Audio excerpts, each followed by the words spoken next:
Hey, salut tout le monde, c'est Greg, très content encore une fois de vous retrouver sur ces vidéos de review de matériel, toujours lié au niveau de la photo et de la vidéo. Aujourd'hui, un nouveau produit, enfin même deux voire trois, qui font partie de la marque KF Concept. KF Concept, c'est quelque chose qu'on a déjà évoqué sur ma chaîne, c'est une boutique en ligne qui te permettra de trouver tout ce qui est un petit peu accessoire lié au domaine de la photo et de la vidéo. Du coup, au sommaire, on va parler d'un mini trépied spécial transport ultra compact, ultra léger et qui fait vraiment le taf.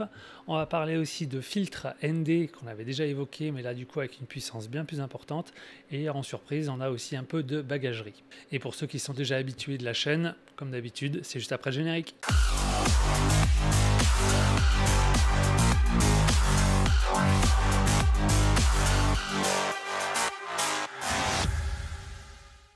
Comme j'ai pu le dire juste avant, j'ai déjà effectué plusieurs reviews pour KF Concept, dont les fameux filtres ND qu'on a juste ici. Donc les filtres ND, pour ceux qui ne connaissent pas, c'est la possibilité de rajouter un filtre avec une densité plus ou moins variable. Donc le filtre de cette fois, c'est un ND1000 qui aura donc la possibilité d'obscurcir énormément ces photos.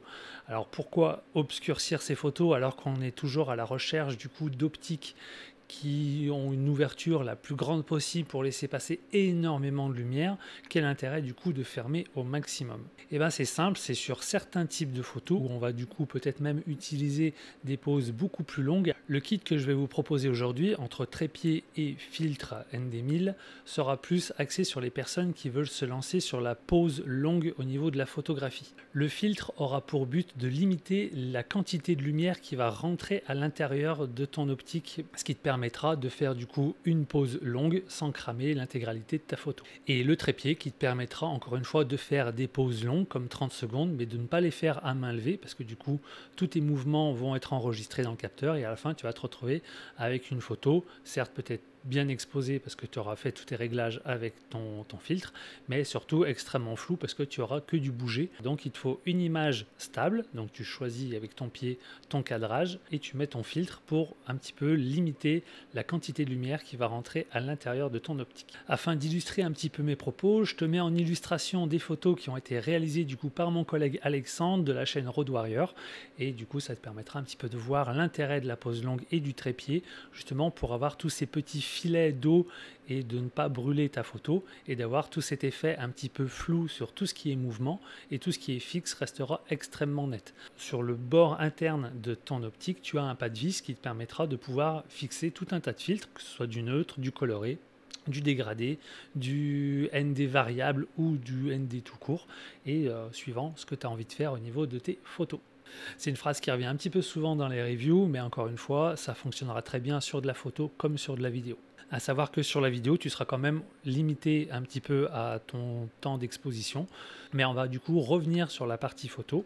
Cette version-là, du coup, en carton est un petit peu moins, je trouve, qualitative que la première qu'on avait, qui avait vraiment une belle fermeture, mais il y a quand même un petit point super important, c'est déjà l'ouverture de la boîte, vraiment une toute petite pression côté, et pour éviter que ton filtre se balade, à l'intérieur, tu vas avoir justement toute une partie un petit peu gomme crantée qui te permettra de bloquer ton filtre quand tu vas le refermer, et ça te permettra encore une fois de ne pas le secouer et qui tape, éclate. Tu as vraiment un truc qui est super robuste. Donc densité 1000, donc on a vraiment quelque chose d'extrêmement fermé, donc celui-là encore une fois n'est pas variable. Du coup je suis parti sur un filtre avec un diamètre de 77 mm qui correspond à le plus grand nombre d'optiques au niveau du filetage, que ce soit du coup mon téléobje, que ce soit mon 24-70, que ce soit mon 50, etc.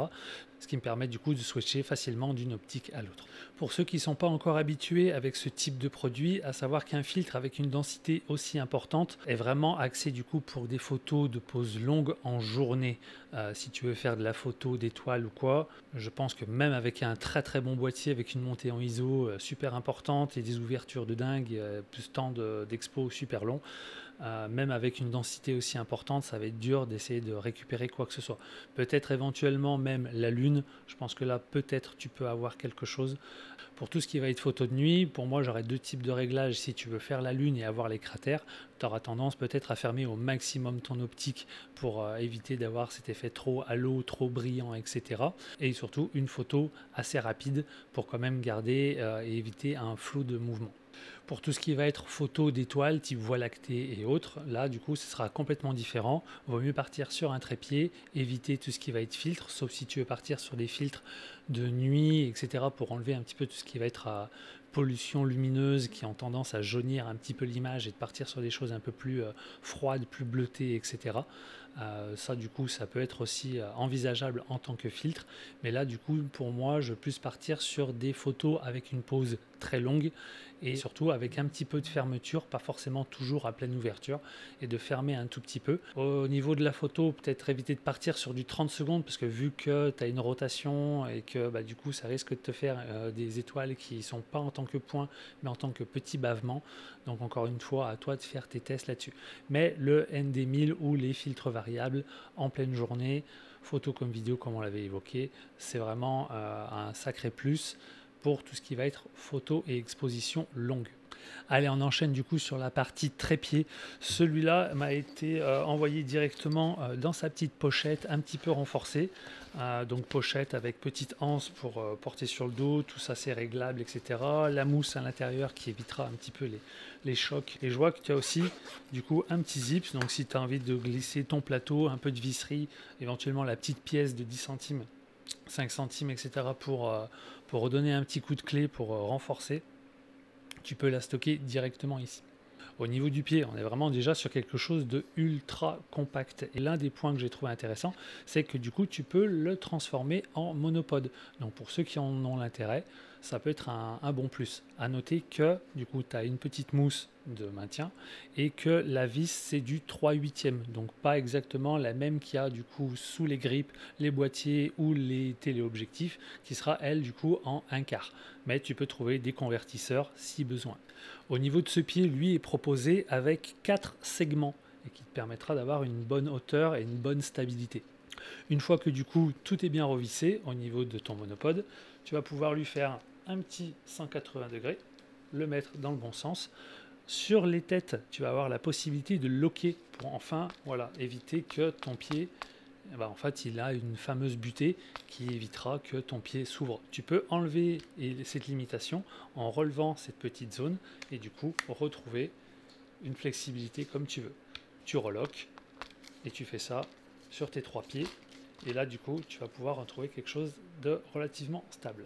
Pareil au niveau de la colonne, tu as aussi 2 bagues qui te permettront d'avoir premier segment ou un autre segment. Au niveau des pieds, finition avec une petite pointe en gomme. Et au cul, tu vas retrouver un petit élément qui te permettra de lester un petit peu ton pied si tu souhaites que, encore une fois, si tu as peur que ça bouge, tu vas pouvoir le lester, histoire de donner un peu plus de poids à toute ta structure. Au niveau de la rotule, du coup, une rotule photo, donc avec du coup la possibilité de tourner vraiment à 360 degrés. En plus, tu as une petite graduation à la base, donc si tu veux faire des photos merge et vraiment quadriller un secteur, tu vas pouvoir utiliser du coup ce petit repère. Des petites vis de serrage qui elles sont en métal, donc qui donnent encore une bonne prise en main et surtout un gage de qualité plus important dans l'avenir. Au niveau de la rotule, on est du coup sur une boule, donc on peut vraiment aller dans tous les sens et on a un petit détrompeur là qui te permettra du coup de faire des photos en mode portrait. Au niveau du sabot, quant à lui, du coup, très facile à incliner. Au niveau du pas de vis, de la vis intérieure, du coup, 1/4 et pas besoin de la petite pièce. Tu as quand même la fente si tu souhaites le faire, mais tu as quand même la possibilité de relever la vis et de le faire manuellement. Tu reloques ça sur ton boîtier et plus qu'à mettre sur la glissière, un petit coup de molette sur le côté et ton boîtier est fixé.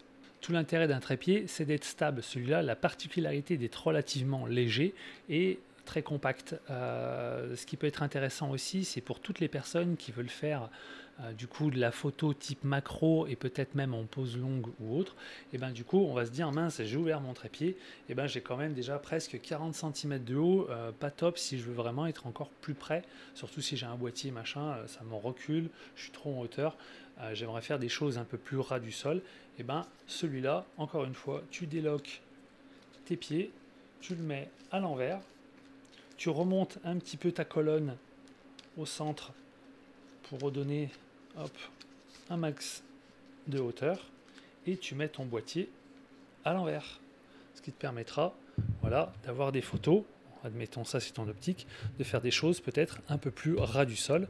Donc là encore une fois, si je veux descendre ma colonne avec mon appareil photo, vu que j'ai une tête à 360 degrés, au moins je ne suis pas embêté, je peux faire du trépied et surtout au ras du sol.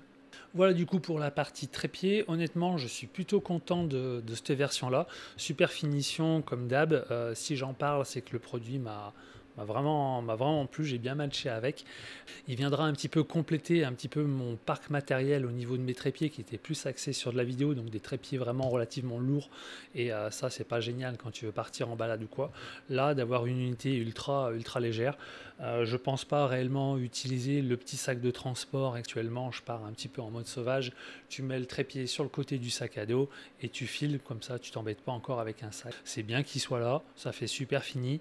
Pareil, quand je l'ai reçu, il y avait tout aussi un cartonnage dessus, mais voilà, ça va finir dans la boîte à boîte.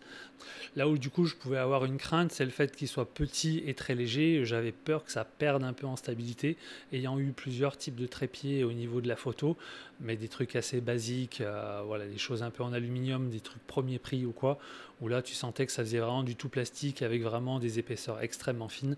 Là tu te retrouves avec quelque chose qui reste relativement léger et surtout costaud. Et le petit extra, comme j'ai pu l'évoquer, le site propose pas mal d'accessoires et surtout de la bagagerie. Alors du coup, moi j'aimais bien cette version-là, j'en avais marre de partir avec du coup l'énorme sac Expédition 8 chez Tamrac. Là, tu pars sur une unité beaucoup plus compacte, tu t'embêtes pas, ça évite de tout fourrer dans un sac à dos.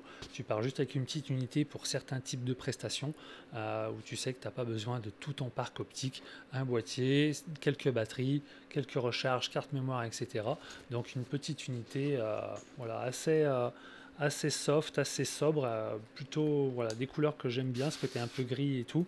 Je pense pas que ceci, ça allait. Ah, si, c'est du cuir. Je pensais pas, mais c'est du cuir. Tu vas retrouver tes deux petites anses et surtout, voilà, quand même un emplacement assez important avec pas mal de scratch pour faire tous tes compartiments.